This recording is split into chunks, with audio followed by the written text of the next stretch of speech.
Sudden flash flood in Jiangxi Scenic area. Tourist family meets with tragedy during rafting.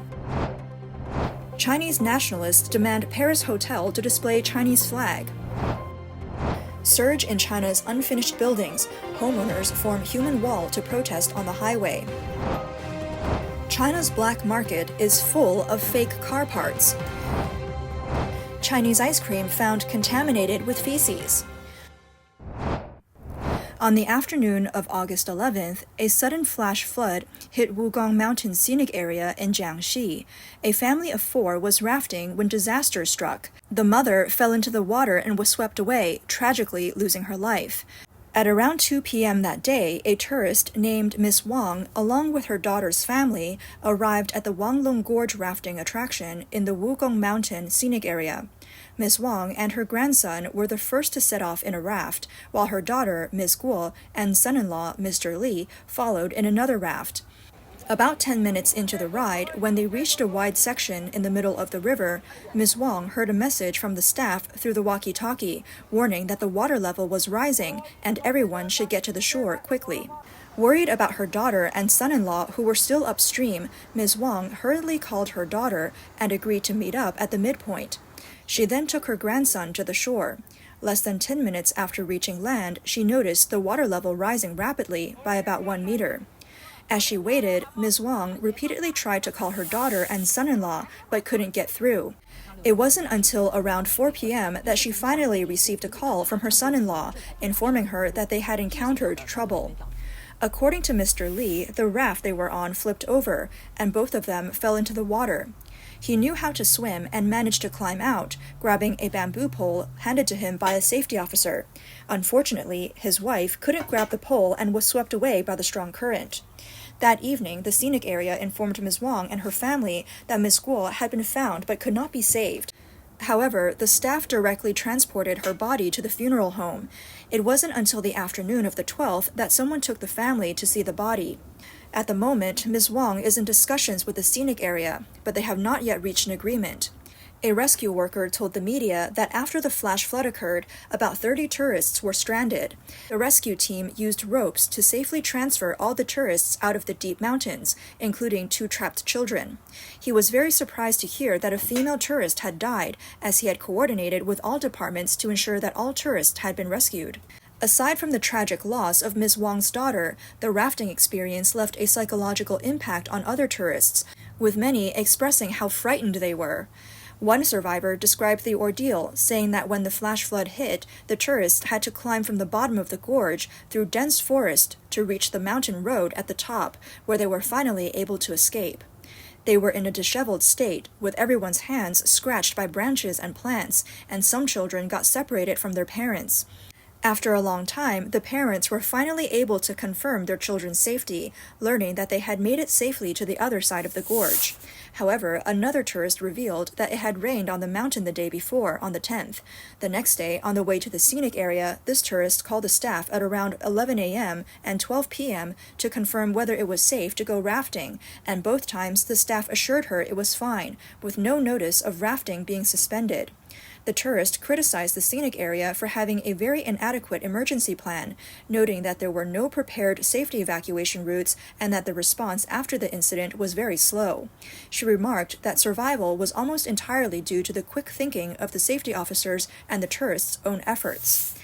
Even worse, after the accident, the staff didn't immediately inform other tourists waiting to go rafting. Instead, they told them that they would continue once the rain stopped, and that anyone who didn't want to go couldn't get a refund. It wasn't until the evening of August 11th that the Wugong Mountain Wanlong Gorge rafting scenic area issued an official notice to suspend rafting activities. Tourists pointed out that this incident revealed several issues with the scenic area. First, the scenic area failed to coordinate timely flash flood warnings with local authorities, and only then did they tell tourists to get ashore, leaving some with no time to be notified. Second, the scenic area had no prepared safety evacuation routes, and the response to the accident was slow, relying entirely on the safety officers and tourists to rescue themselves and call 119 for help. Third, after the accident, the scenic area did not arrange for medical assistance or proper handling of the situation in a timely manner. According to the official account of Wugong Mountain Wanlong Gorge rafting, the scenic area officially opened on July 22, 2022. The rafting course starts in the valley upstream of Yihong River in Wanlongshan Township and ends at the bridgehead of Dongkang Village in Wanlongshan. The entire rafting journey is about 5 kilometers long and takes approximately 1.5 hours to complete.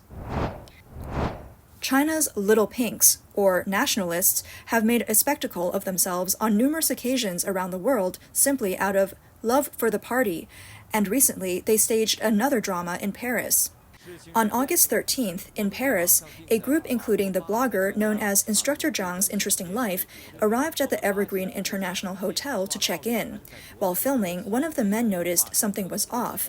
The hotel had flags of countries participating in the Olympics hanging around, but there was no Chinese flag. The man then called over Instructor Zhang to investigate further. Later, they confirmed that the hotel indeed did not have the Chinese flag displayed. Following this discovery, Instructor Zhang began to negotiate with the hotel's front desk. I want to ask you. I'm Chinese. Yes. There is the Olympic Games, the flag, right? But you see have the North Korea. During their discussion, the two men wondered why the hotel had a Chinese name but didn't display the Chinese flag. As they were talking, another man named Brother Jie joined the conversation. China in the Olympics is the number one. Number one, yeah, I know. But there's no flag in here. That's a shame, I know. That's a shame. Yes, I know. Following this, Instructor Zhang approached the front desk again. The hotel staff explained that the hotel has a Chinese name because it is a Taiwanese hotel. The two men were puzzled by this response, saying, if it's a Taiwanese hotel, why didn't it have a Chinese flag? This led Instructor Zhang to approach the front desk once more to negotiate. Like this size, the flag we have, China. You can put on here. Unfortunately, I can't do that. You can? No, this is the management that created. I can't do anything. You can call your manager? This time, it's Sunday. Instructor Zhang then conveyed the front desk's explanation to his friends, saying that the reason there was no Chinese flag was that the hotel couldn't purchase one. One of the men then instructed Brother Jie to go to his car and retrieve 2 Chinese flags of the same size, saying they were more than happy to donate them to the hotel. Instructor Zhang approached the front desk again to negotiate, but this attempt also failed, leaving the group angered. My friend, the car have the China flag. Yes, I know, but sir, as I said, this is not my job. Yeah. So I can decorate. You can't decide for any decoration of the hotel. So you can't decide for any decoration of the hotel. So the But this is my, yes, I know. but this is my mother name. You know my Yes, name. I know. Who have the power to? This is this is the management, sir. So yeah, you can call I'm calling this time. Yes, this is Sunday today. And this is. 不是，他意思是他说周末他不打电话。不给挂呗，意思。 Sorry, I won't check out. Okay. This is a booking reservation. You So if can't- you do, yes, you I can't- can't cancel it. You have to cancel it. 不退款，如果取消，按照原价支付。他还不退钱吗？对，他说他不能退。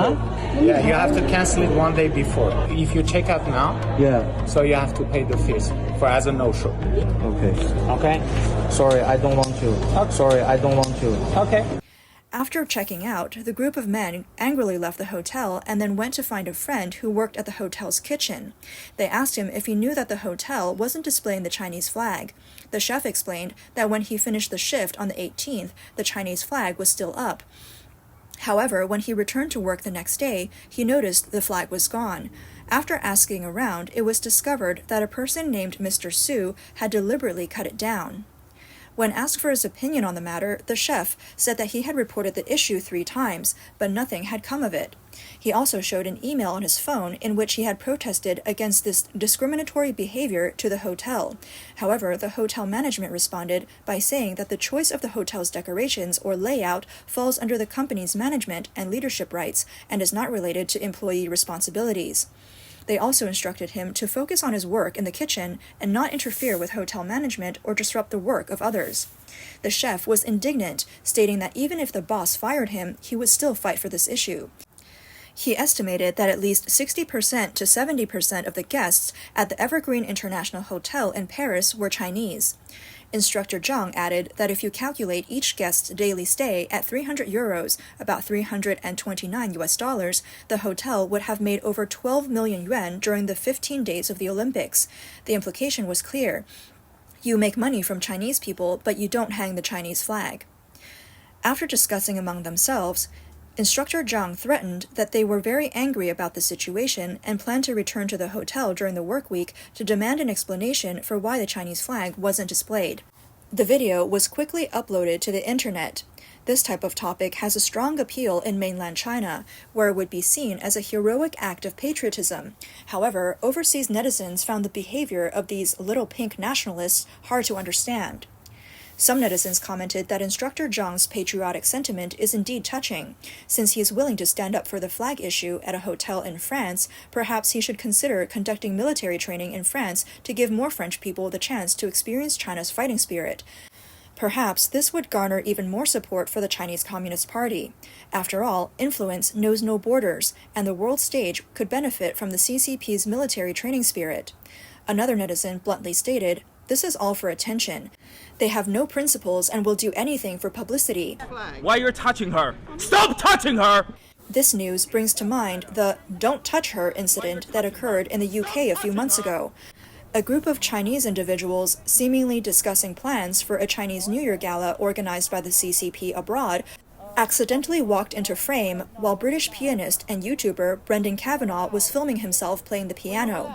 Instead of stepping aside, the group approached Kavanagh and demanded that he stop recording, claiming that Chinese law does not allow it.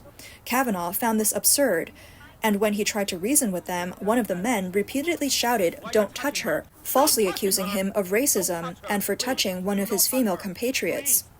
After Kavanagh shared the video on YouTube, it sparked widespread debate. Many people online supported Kavanagh and condemned the behavior of the Chinese nationalists, calling it pathetic to act like bullies in other countries. The behavior of the little pinks isn't random. It has its roots in the way things are in China. Everyone is required to unconditionally support the Chinese Communist Party, or the government will use extreme measures against them. For example, on August 13th, the Panyu District Police in Guangzhou, Guangdong Province, issued a notice stating that a woman had been detained for insulting and defaming Chinese athletes and coaches on social media platforms. Over time, the belief that loving the party equates to loving the country becomes deeply ingrained in people's minds. On August 11th, at a housing project in Suzhou, homeowners took to the streets to protest against the years-long delay in completing their housing development. In videos shared online, the homeowners not only gathered at the entrance of their community, but also took their protest to the main road of the Shujia Expressway. They used their bodies to block the passing vehicles, causing a massive traffic jam. Their aim was to draw public attention. The scene was quite spectacular.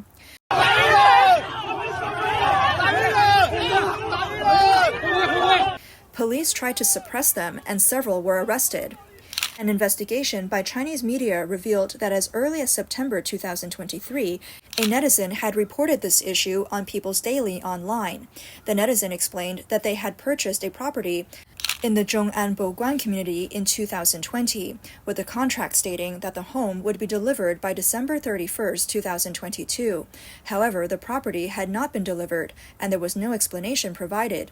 The netizen also mentioned that their child was about to start school, but without a home, they had to continue renting, making it difficult for the child to attend school. They pleaded for help from the authorities, saying, "Please help us poor citizens." At that time, the Suzhou Jiawan District Housing and Rural Urban Development Bureau responded by stating that the main construction of the community had been completed, with a public area decoration and landscaping entering the final stages. The installation of electricity, gas, and equipment was being advanced through government-coordinated funding from construction enterprises. The Bureau expected all work to be completed by early November 2023, with a goal of delivering the homes by the end of December 2023. However, another year has passed, and the government's promise to deliver the homes remains unfulfilled. Since the real estate market entered a downturn, there have been numerous reports of unfinished buildings across the country. As protests have proven ineffective, homeowners have taken to blocking the roads. On August 12th, hundreds of homeowners at Sunac Yuhe Shenyuan In Shenyang, Shanxi once again launched a protest, temporarily blocking traffic.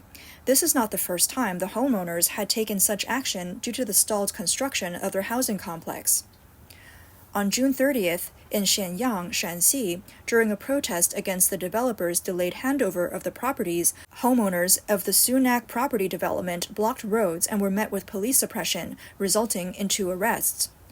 On August 12th, in Huanghaohua, Baota District, Yan'an, Shanxi, homeowners of Longfei Four Seasons Flower City blocked roads to protest, leading to police suppression and several arrests. The homeowners had previously staged multiple protests due to the stalled construction of their housing complex.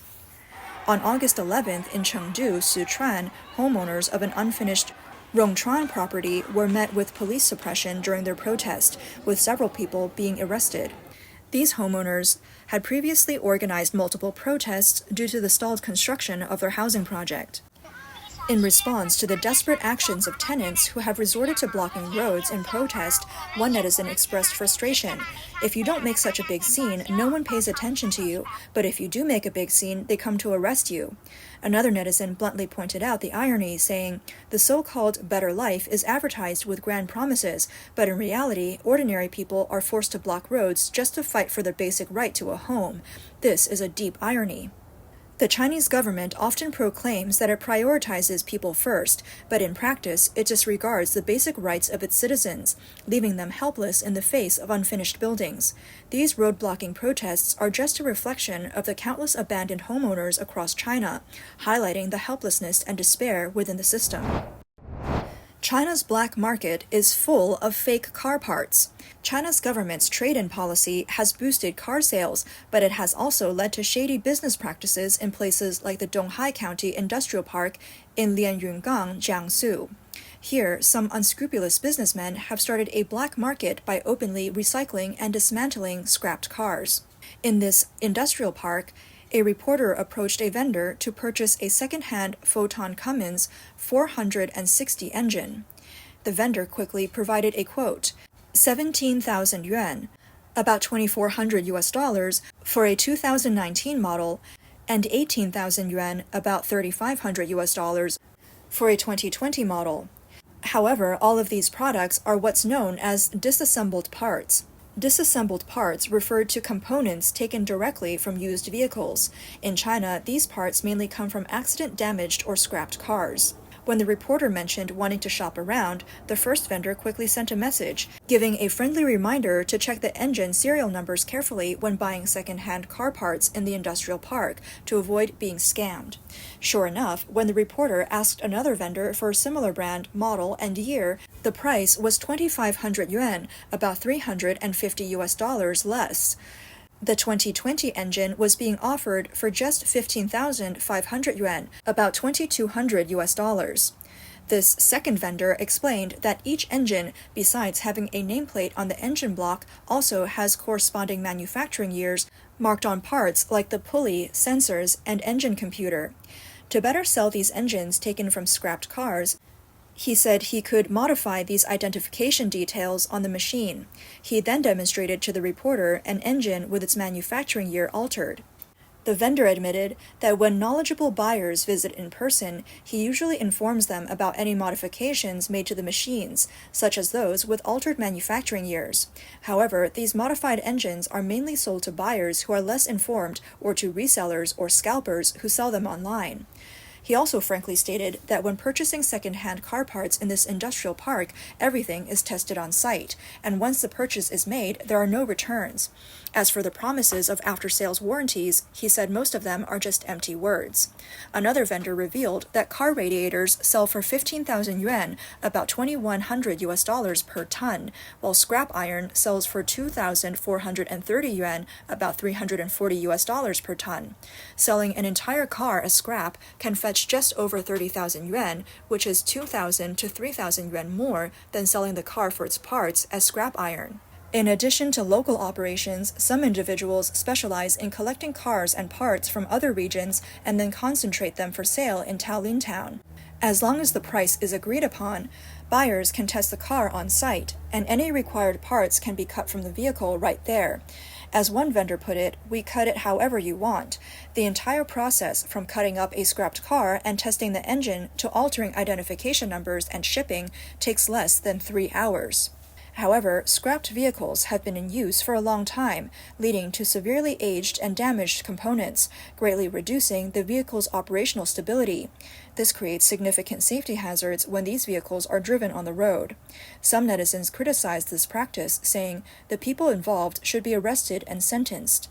Others sarcastically remarked, "It's not surprising at all. This kind of industry chain has existed for years." Taolin Town in Donghai County is located at the junction of 3 counties in Jiangxi and Shandong provinces.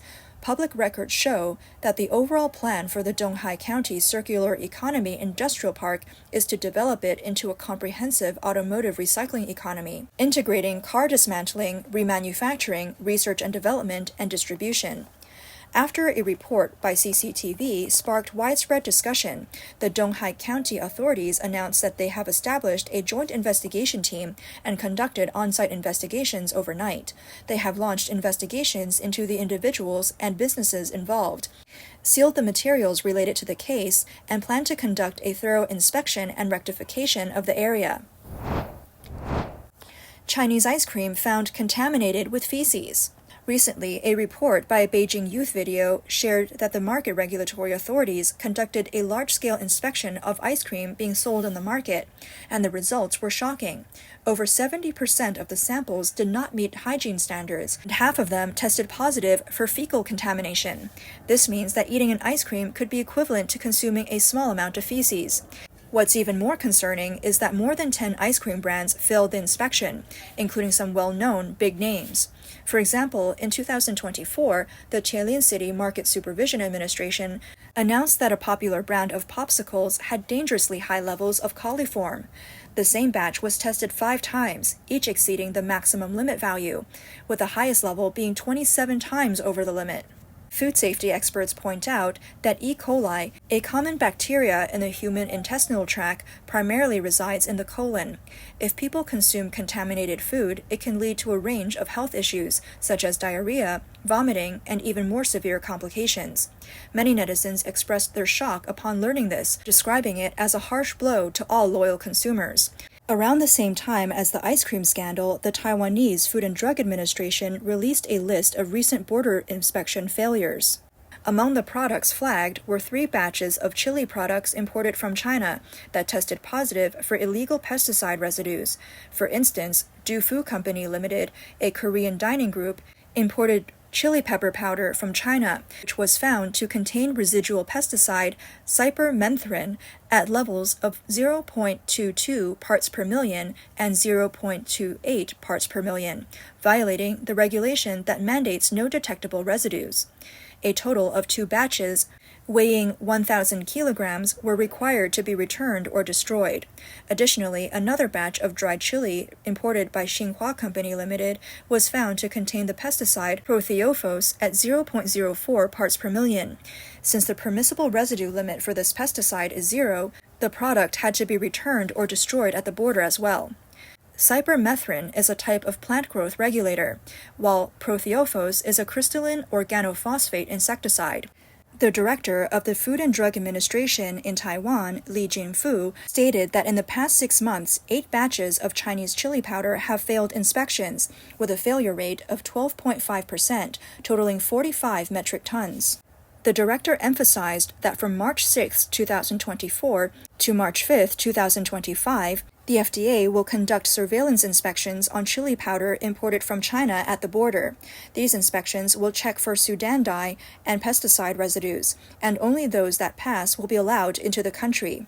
If Sudan dye violations are detected at the border, the products will be destroyed immediately, and if pesticide residues are found, the products will be returned or destroyed according to regulations. Due to the frequent food safety issues in China, which have garnered significant public attention, the Chinese authorities adjusted the maximum residue limits for 112 pesticides in food products in 2023. According to a report by Pesticide News on March 20th, The Chinese Ministry of Agriculture and Rural Affairs released the National Food Safety Standard for maximum residue limits of 112 pesticides in food. Under the standard, the maximum residue limit of prosimidone in chives will be adjusted from the current 0.2 milligrams per kilogram to 5 milligrams per kilogram. This means that the allowable limit for prosimidone residue in chives has been increased by 25 times. The report stated that the implementation of the standard is expected to fundamentally address the issues of excessive prosimidone residue in chives, which has been a long-standing problem. However, netizens were not convinced by this explanation. Many commented, "So the way to solve the problem of exceeding limits is to relax the standards? Are you trying to poison the people, Ministry of Agriculture?" Another remarked, "Adjusting the limits to solve pesticide residues, what a clever solution! It not only boosts local economy, but also resolves tax problems."